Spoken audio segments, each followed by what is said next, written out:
the first thing I think of when I think of McDonald's is digital marketing. So as McDonald's thinks about digital marketing and digital technology generally, what are some of your main priorities, I guess? So digital has become a really big focus and initiative at McDonald's Corporation, and that's not to say that we never did it before, obviously. As you mentioned, we're certainly known for a lot of really innovative, unique marketing campaigns, which emphasize social media and digital for a while now. But for a company like McDonald's with 35,000 locations in 120 countries, the way this used to work was you would have the individual markets, and their marketing budgets are comprised of a contribution of a certain percentage of sales into a fund. And each market was going out and essentially funding their own digital initiatives that way. So that's why you go in the App Store, you look for McDonald's app, you could find dozens of them. And it was not efficient. And especially when you considered looking out several years and saying, okay, as e-commerce becomes something that we lean into as a business, how do we get ready for that? It would not make sense to have every market funding and building their own path to get there. So it was about a couple of years ago that McDonald's formed a global digital team in our Oak Brook headquarters. First time that we ever did anything like that. Hired a chief digital officer from Amazon, Atif Rafiq, and began to build digital as a real core competency within McDonald's Corporation. So just getting back to answering your question, yes, we've done a lot of things at digital, but we've really begun to pivot the way we think about approaching the strategy from a global perspective very recently. But we're still allowing for market-specific customization. And the team that I run, as an example, is the U.S. arm of the digital group. And we're a team that's essentially taking these centrally, globally developed strategies, products, digital experiences, digital engagement elements, and localizing them specifically to be tailored into the U.S. marketing plans, into the U.S. customer experience, et cetera. So it's really been a pretty big shift for us in how we think about it, to centralize it that way, but still allow things to be tailored. And when you say tailored, like how different are McDonald's from market to market? I mean, is it digital literacy, or what are some of the factors, I guess, that go into that? Well, with a company as big as McDonald's, as you can imagine, we're literally all over the map, literally and figuratively. What that means in the U.S., as an example, the competitive set that we're looking at in a market like Atlanta is often very different than a market like, say, Boston. And so we definitely have the ability to tailor the menu and the experiences, even at that hyper-local level. And so as we look at what we're building for digital platforms, inherently we're really interested in making sure that the execution of marketing, promotions, and messaging can be tailored down to at least the co-op level. And we're obviously envisioning how that can get very personalized down to the restaurant, and all the way down to the individual consumer. And we're literally the definition of a mass marketer, right? But we are a brand that's going to evolve into mass personalization. And we think that digital is the best way to get there. And you were saying before downstairs that before this shift had happened, the individual franchisees had like a lot more kind of power over their own markets. Do they still have a lot of kind of say in how you treat different markets, or how does that work? Yes, they have just as much power as they've ever had, and it's one of the assets to our business model is that we like to say we have a three-legged stool. McDonald's has said this from the beginning. It's something that Ray Kroc talked about, literally, that you have the company, you have the owner-operators, and you have suppliers. And so the operators really hold us accountable on a lot of things, and one of the things that they've been telling the company for a while is, be smart, be strategic, be efficient. Like, they don't want to have to fund an app developed 50 times over from scratch. They want to leverage a central global structure that's really strategic, efficient, but they want to then be able to make sure that can be personalized for their market. So we really leaned into the feedback that we got from groups like the owner-operators, and you use the phrase their power, but they know what drives the business, right? So we really look to that group to help us understand how to calibrate these things. And would you say it's sort of is it about drawing people in, or kind of getting people to engage with the brand? Is it customer retention? Is it kind of getting to know profiles of people, and as they walk in, say, hey, you've been to the Four Seasons before, and blah blah. Yeah, well, what's interesting, McDonald's is a very well-known brand. Certainly, we are very big into driving awareness of products in our brand, but we have almost near universal brand awareness, right? So for us, a lot of it is to drive awareness of new products, new features. But the two pillars that I would say, best define what we're thinking of, especially in the digital vein, is convenience and fun. We believe that digital can really help bring that to life. So we're known as being incredibly fast, obviously. It's one of the reasons customers come to us. But we know that digital can make that experience even more convenient, if not even a little bit faster. But going into that personalization piece, and you talked about, do we see it as a play to get loyalty? We absolutely do, right? As we begin to understand a customer's purchase history, habits, preferences, what they respond to, that allows us to deliver that one-to-one experience. It's a lot more tailored for you. And today, we don't really have an execution of that from a digital product perspective. Something that's really integrated in with all of the information we collect, or should collect when you come in, to tailor the experience, the messages, the things that you get, whether it's on the app or if you walk into one of our stores that has a kiosk, we should be able to have that whole experience personalized for you. So how are you thinking about some of the new technologies in this? Beacons are obviously, something that a lot of people are testing different kinds of things with. But also just in terms of apps and kind of customer recognition and that kind of stuff. I don't know. Sure. So we're looking at the things that you would imagine and expect that we're looking at. And what we're really focused on is not how quickly can we just get in this game. We're really re-envisioning the entire customer experience in terms of what the customer really wants from us. So if you think about something like a beacon, it's not only, the types of things we would think about would not only be understanding where a customer is in the restaurant, but also, how can we push the right type of information to our customers at the right time, as an example. So we're thinking about it very holistically, not just from a messaging and a marketing perspective. But certainly, we're looking at the things that I imagine almost everyone in the QSR space is: payment, ordering, offers, CRM, et cetera. These are all things that we're getting ready to explore even further and calibrate. And we're definitely looking at tests and pilots on a lot of these things to get learnings quickly so that we can calibrate our strategy appropriately. So when you do a pilot, I asked you this downstairs, but are there certain test markets or like kind of representative markets within, around the country that you specifically go for?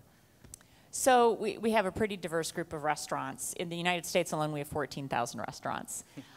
So we do need a number of different test pockets to really get deep into the different things that we want to test. We can't just simply do it with one group of test stores, obviously. And the size of the pilot will depend on what we're looking to explore.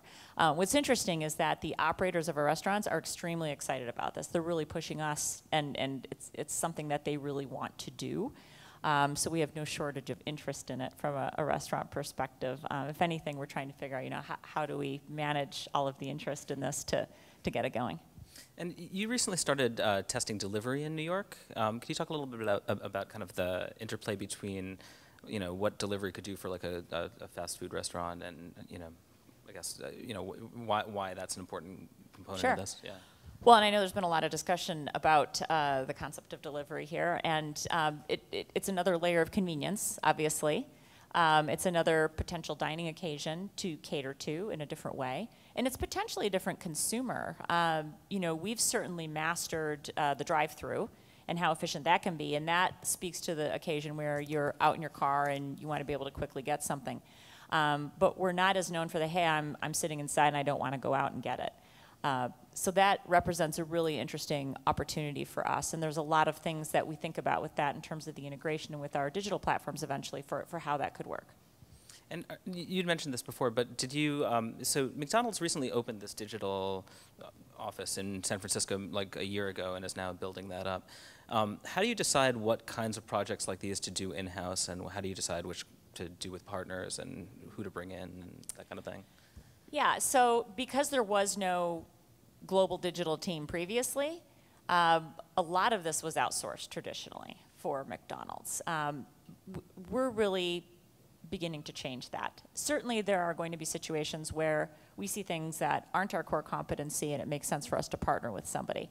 But increasingly, there's going to be situations where we would like to co-create with partners, especially in the digital space, to create new experiences.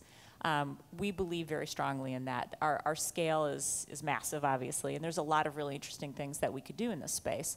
And we really don't have to follow or copy the mold. So we're increasingly thinking about it in that way, and trying to be really smart about where to invest our time and our effort, obviously, because the possibilities are obviously limitless. So we're looking for partners that approach us in a similar way, and that's of great interest to us. Cool. And so what are some of the ways, I guess, that, you talked about a little bit streamlining the experience of being a diner and kind of, improving that. Uber has sort of made a lot of people think of, kind of rethink, payments for things. And, is there a way to sort of seamlessly, have the McDonald's experience and just sort of show up at a window and you're already paid and that kind of thing? Well, definitely. You could think through how those technologies could be stitched together, right? And you can think about it all the way through to what you see on a menu board, and the type of information we give you if we know it's you and we can recognize you.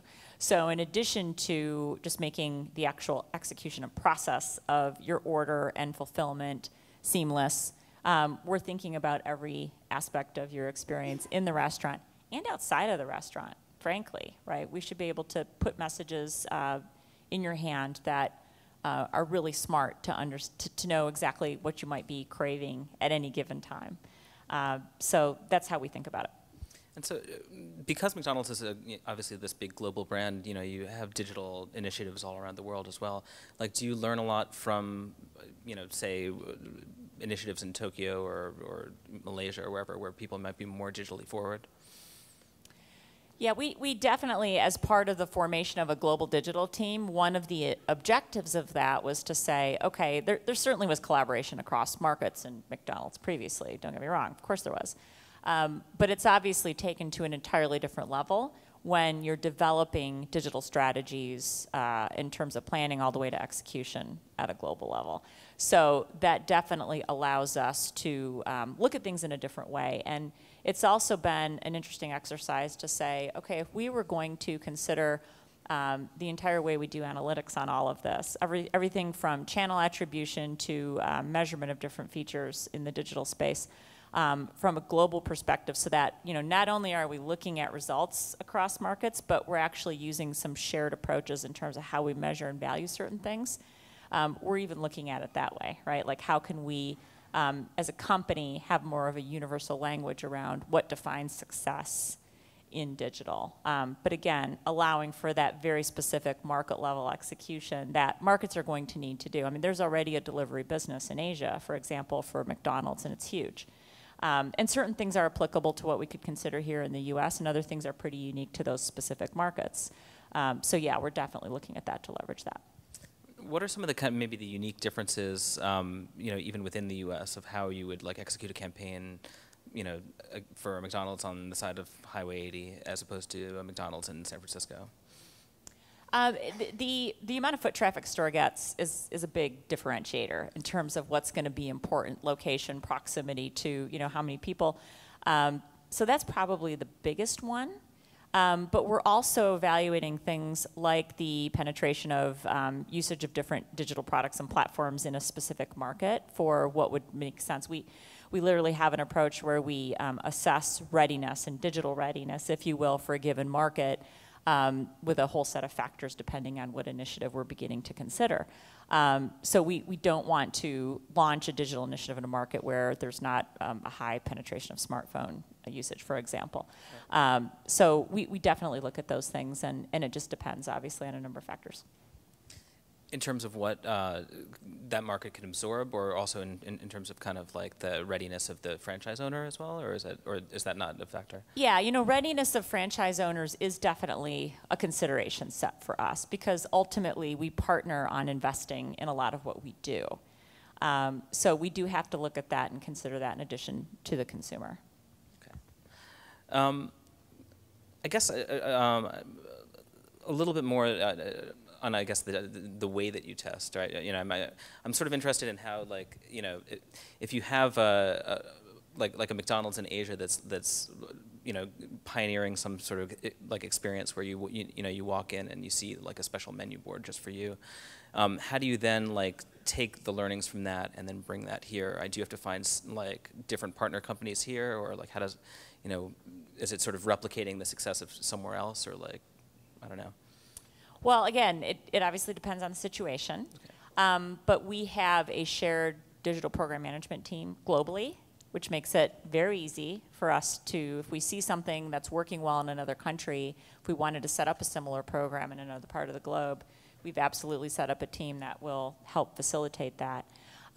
We certainly have interest in programs that we can scale globally, but that's not to say that we're not interested in things that we can do very hyper locally. So we're definitely willing to evaluate both. In terms of testing and results, we do get together as a global team and we review those things together. So there is never a situation where somebody on my US team, for example, would not be in the loop on what was happening in Australia, as an example, let alone the ability for them to connect very quickly, because they're literally part of the same team and going to know each other, to be able to talk about what's working or what's not working in that. Cool. So we have a couple minutes left. I just wanted to get a couple questions from the audience, if anybody's got one. Is that Stephen in the back? Is there a mic? Oh, okay, just hold on one sec. I know you've heard my voice all day. I'm just really interested in the change in the value of the co-op model, because I think a lot of the reasons for the co-op model was a lot of the inefficiency, the inability to buy media locally at a meaningful scale. Do a lot of these new technologies that allow you to centrally buy media with deep relevancy around location and locally, does that make the co-op model in terms of advertising irrelevant? It definitely does not make it irrelevant. It is definitely changing. And things like programmatic buying, obviously everything that you mentioned, changes up the nature of how the co-op might be utilized, but there's so much more than just media that the co-ops really serve to facilitate.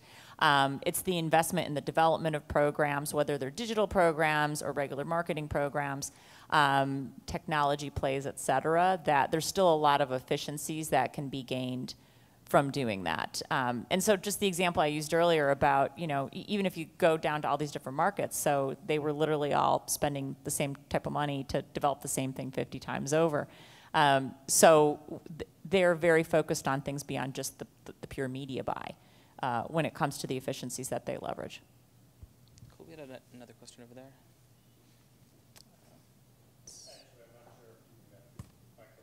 Okay.